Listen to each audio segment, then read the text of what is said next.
Hello, my name is Natalie Howdegi, and I am an SLP. I work currently with Easter Seals of Southern California, specifically within the Autism Therapy Provider Network. I have been a practicing SLP for about 20-ish years, and right now I work with Easter Seals to help coordinate services between Kaiser Permanente and their participants who are diagnosed on the autism spectrum and our 95 to 100-ish vendors here in Southern California who are private practice owners providing speech, occupational therapy, and physical therapy, and also ABA therapy. So this help center was created with the support person who works with multiply challenged individuals in mind. Each product and concept was curated as a potential source of support for the medically complex individual. You will see references every once in a while to schools or students or how it can support curriculum. But for the most part, these things are items that are going to be potential sources of support in any area, at home, in the community, at the work site, in the classroom. So I'm trying to create something that might benefit our students and our learners, our participants in any area. We start off with a nice mind map of what assistive technology is. The middle you will see you can click on each PDF. You have a nice definition, an item, piece of equipment, software, program, product, system used to increase, maintain, or improve functional capabilities or persons with disabilities. And so I give a couple of examples of the different kinds of assistive technology, just so that my viewers and my readers will have just a baseline understanding of what assistive technology could be. Of course, this is not fully inclusive, so that's something to keep in mind. Scrolling down, you'll see a brief history of assistive technology. This only goes back to the 1960s, but I do recognize that the origins of assistive technology goes all the way back to the 19th century. Of course, for the purposes of what I'm going to be doing with this entire little site here, we don't need all of that information. Scrolling down, we have our first batch of 10 AT support systems. You can expand that PDF, and this one is on AAC. Of course, I put AAC first because I'm an SLP, and the people who I will be sending this help center website to are mostly speech pathologists. So when you open up these PDFs, you do have links here. Most of these are going to give a link to a video, the designer of the product, where you can buy it, maybe a knowledge-based article that gives you more information about that technique or strategy. So that's what you have here. Down here, you have a couple of different devices. You have this nice feature from Call Scotland. They have these different organizational wheels that will pull out from the internet some of the best apps, some of the best systems, and organize them by what it is that they do, what they're known for, what their feature is, how you might want to incorporate it into your therapy. I really like it. So you can click on this, and when you click on this within the website itself, each one of these are hyperlinked. This particular one is talking about iPad apps, but they also have one for Android apps and a couple different other wheels. So it's pretty cool and definitely something I think you should check out. They do update it periodically to account for new technology that hits the markets. This is a core word collaboration site, so this is really for the team. You can put your parent on there, your OTPT, ABA therapist, your SLP. If you want to send the invite out to the school-based SLP team, you can do that as well, and help make sure that every member of your AAC stakeholder is infused with AAC in everything that they do, and it's all the same vocabulary, and it's all being taught the same way. So it's a great place to coordinate collaboration. I talk a little bit about speech-generated devices. I don't go into too much specifics here because there are so many systems out there on the market, and I didn't want to take up too much time working on that. But I thought it would be great to show some of these systems during a group therapy session so that the SLP can see how can I provide group therapy when I have 3 or 4 kids and they all have a completely different SGD, they have different apps, they have different vocabulary, you access it differently. So this is a good one to check out if you get a chance. I talk about eye trackers, and I found this cool AAC app that I thought was interesting. This would be for your individual who wants to access social media. It is an AAC system that you can also use to directly link up what you are producing onto social media, all in one application. I thought that was pretty cool. Scrolling down, you've got the top 10 for visual impairment. Again, you can open this PDF up and you're going to have links to how can I use Microsoft Whiteboard, what is Blind Square, how can that support my person who's navigating outdoor and be more independent. What if I want to use a Braille label maker and label stuff? You can use Two Blind Brothers to quickly translate a sentence or two using their quick Braille translator. Use a high contrast keyboard. You can label things that have tactile feel and peel stickers. How to incorporate visual support systems into crafts. So these last three down here at the bottom would be for the SLP who is trying to support visual impairments yet also build their familiarity and awareness of concepts, and that can be really challenging if you have visual impairment. Scrolling down, we've got another top 10 for deaf and hard of hearing. Some cool things in here. You've got earbuds. You can find lots of different neat earbuds that can function as sort of like hearing aids, or you can customize your listening experience like with these.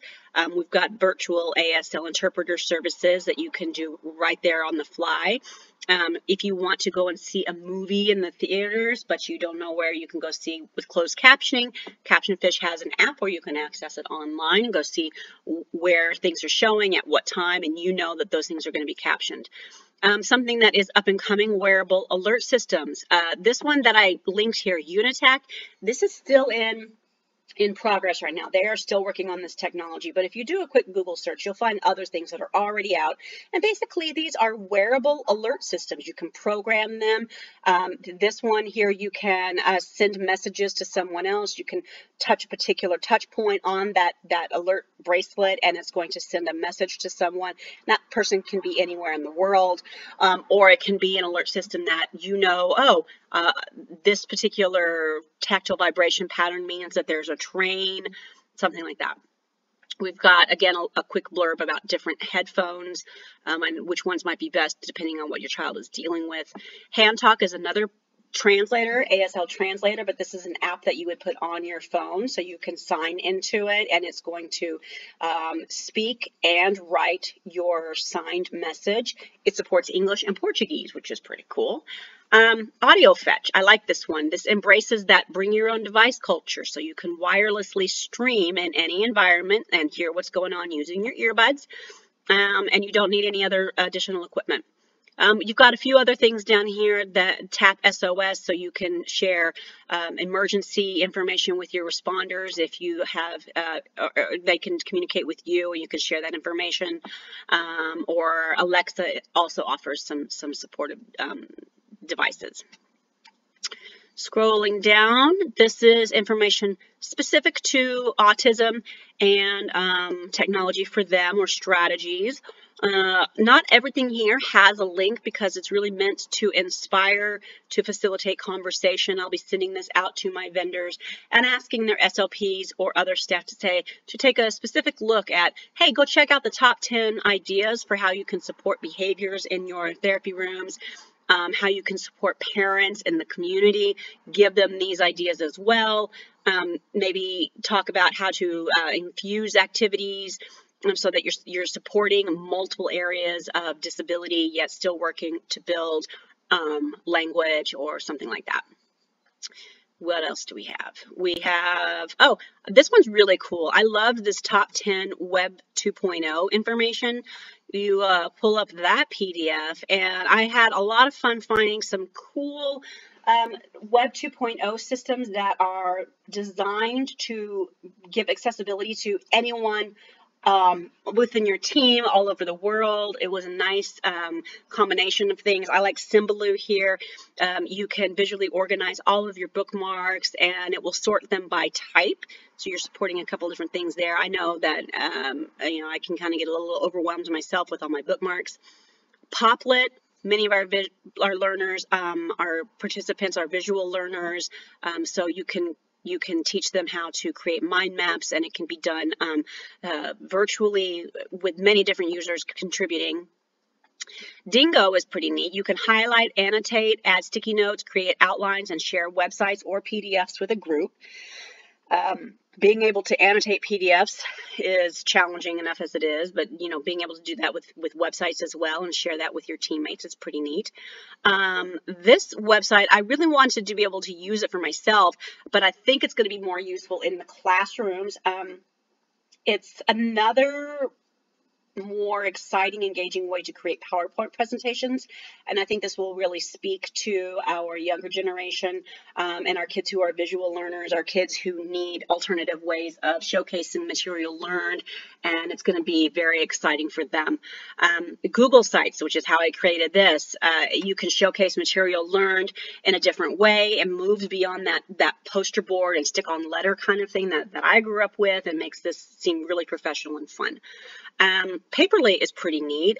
There's so much content out there on the web, but if you're maybe wanting to have your student or have your learner showcase information that they know, this one will curate all of the related web content when you put in a theme, and it's going to put it out so that you can publish it kind of like a newspaper, which is pretty cool. Brainly is a great way for our learners to, a lot of our kids are using it to get help with homework, and really that's what it is. You can put out there, please help me with this concept, and other students who are studying the same thing can hop on and help you. Instant Learning is a Chrome extension, and it engages our learners with an interactive question, discussion, video live annotation, or collection of tools that you can embed in lessons. It delivers like an instant learning type thing. Being able to engage with your online experience is really important, and it is a newly developing technology right now. TagX, I thought this was cool. So if you want to share maybe a YouTube video and it's 19 minutes long, but really what you want is somewhere in the middle and it's only 3 minutes long, you can create a video highlight or annotate sections of any video, and then you can create a tag and share it. So just the interesting parts, boom, I'm going to send that on over to you. Narrowkey is a video presentation maker with voiceover, so you can convert your PowerPoint, Google Slides, or Keynote to video easily. So that's another great resource for kiddos who are having a difficult time communicating. Let's see here. So that's basically all that I have. Let's see, 10, 20, 30, 40, 50. Yep, I got all 50 of them in here. And the intention of this website, like I said, is to be a help for the support person who works with multiply challenged individuals in mind. But I also want it to be peaceable, if that makes any sense at all. I can send this on over to a vendor and I can say, hey, please have your SLPs take a really good look at, top 10 for visual impairment. I see a lot of participants are rolling through your clinic and they have visual impairment. So why don't you have your SLPs take a look at that, and they can send this item on. It is also a PDF, so if they wanted to, I could say, hey, why don't you print it out and hang it up in all of your therapy rooms, and it can just be there, something that maybe you reference and give to your parents, something engaging and meant to stimulate further discussion. So that's really the purpose of my Assistive Tech Help Center.